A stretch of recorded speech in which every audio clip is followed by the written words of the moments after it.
Hello বন্ধুরা, welcome to my channel Susmita Sharma. তোমরা সকলে কেমন আছো? আশা করি তোমরা অনেক ভালো আছো। আর আমিও বন্ধুরা চলে আসলাম তোমাদের জন্য আবারও একটি নতুন ব্লগ নিয়ে। তোমরা ব্লগটির সাথে থেকো। আর দেখতে পাচ্ছ আমার হাতে একটা অ্যালোভেরা আছে। আমি এই অ্যালোভেরাটা দিয়ে কি করি তোমাদের সেটাই আজকে দেখাবো। তো তোমরা পুরো ব্লগটির সাথে থেকো। তো বন্ধুরা, এই অ্যালোভেরাটা আজকে আমি চুলের মধ্যে লাগাবো। আমি সপ্তাহে দুদিন করে চুলের মধ্যে এই অ্যালোভেরাটা লাগাই, কারণ চুলটা যাতে ভালো হয়। তো এই অ্যালোভেরার সাথে আমি আর কি কি অ্যাড করে লাগাই, তো তোমরা পুরো ভিডিওটা দেখো। যদি জানতে চাও তো কোনো স্কিপ না করে পুরো ভিডিওটির সাথে থেকো।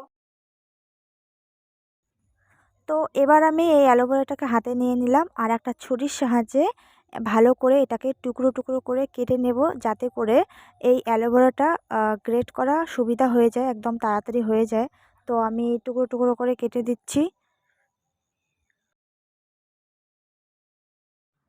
আর এবার আমি একটা পেঁয়াজের অর্ধেকটা নিয়ে নেব, আর সেমভাবেই এটাকেও টুকরো টুকরো করে কেটে নেব, যাতে করে গ্রেট করার সুবিধা হয়। কেননা একটা ছোট একটা বড়, সেটা দেখতেও খারাপ লাগবে আর ভালোভাবে এটা গ্রেটও হবে না, তাই সেমভাবেই কেটে নিচ্ছি। আমি এটাকে মিক্সারের সাহায্যে গ্রেট করে নেব ভালো করে। তো এবার আমি এতে দিয়ে দেব মেথি। এখানে মেথি আমি ভিজিয়ে রেখেছি, মেথিটা ভালো করে ভেজা হয়ে গেছে। এবার আমি এখানে মেথিটা অ্যাড করে দেব।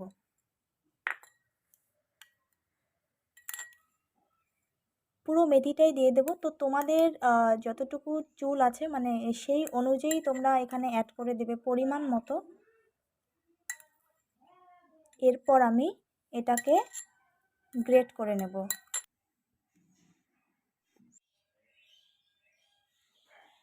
তো এটা আমার গ্রেট করা হয়ে গেছে, দেখে বোঝা যাচ্ছে যেন আমি জল দিয়েছি, কিন্তু না, এখানে আমি একদমই জল দেইনি।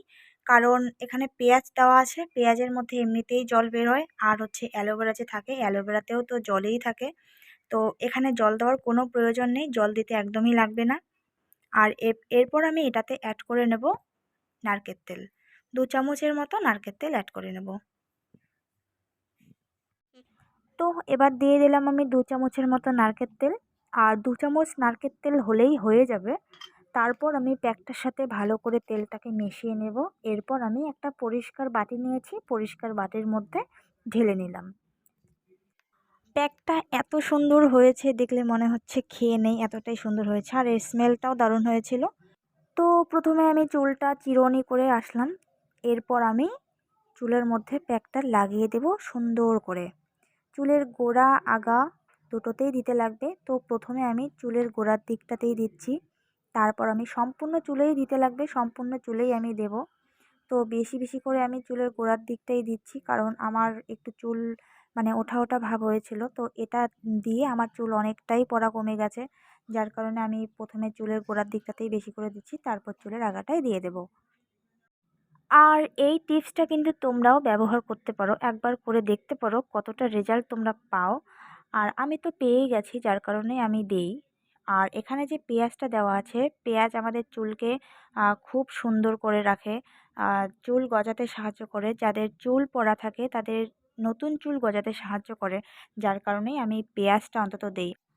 আর অ্যালোভেরার গুণের কথা আমি আর কি বলবো, অ্যালোভেরা তো সব ক্ষেত্রেই মানে ভালো, স্কিনের পক্ষে হোক চুলের পক্ষে হোক সব দিক দিয়েই ও গুণেই আছে। আর দেখো আমার কিন্তু চুলের গোড়ার দিকটা দেওয়া হয়ে গেছে, এবার আমি চুলের আগার দিকটা দিয়ে দিচ্ছি। সম্পূর্ণ চুলে কিন্তু আমি খুব সুন্দরভাবেই এটাকে লাগিয়ে নিচ্ছি, কারণ আমার সম্পূর্ণ চুলই একদম ভালো চাই, সিল্কি চাই। যার কারণে আমি এটা ভালোভাবে একদম সুন্দর করে দিচ্ছি, পরিপাটি করে, যাকে বলে পরিপাটি করে সুন্দরভাবে গুছিয়ে দিচ্ছি। একা একা দেওয়া অসুবিধা হয়, তো তবু আমি একাই দেই। সব সময় তো সবাইকে পাওয়াটাও সম্ভব না, না? তো এরপর আমি 30 মিনিটের জন্য রেখে দেব। 30 মিনিট হয়ে গেলে চুলটা ভালো করে শ্যাম্পু দিয়ে ধুয়ে নেব। তো বন্ধুরা, চুলটা আমি শ্যাম্পু করে আসলাম একটু আগে।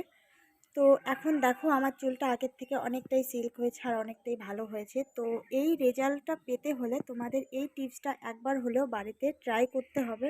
তো তোমরা অবশ্যই কিন্তু বাড়িতে একবার করে ট্রাই করে দেখো। আর যদি আমার ব্লগটি ভালো লেগে থাকে আজকের, তাহলে তোমরা অবশ্যই like, comment, subscribe and share করে দিও। তো দেখা হচ্ছে তোমাদের সাথে নতুন কোনো ব্লগ নিয়ে। ততক্ষণ তোমরা সকলে ভালো থেকো, সুস্থ থেকো। তো আজকের মতো টাটা।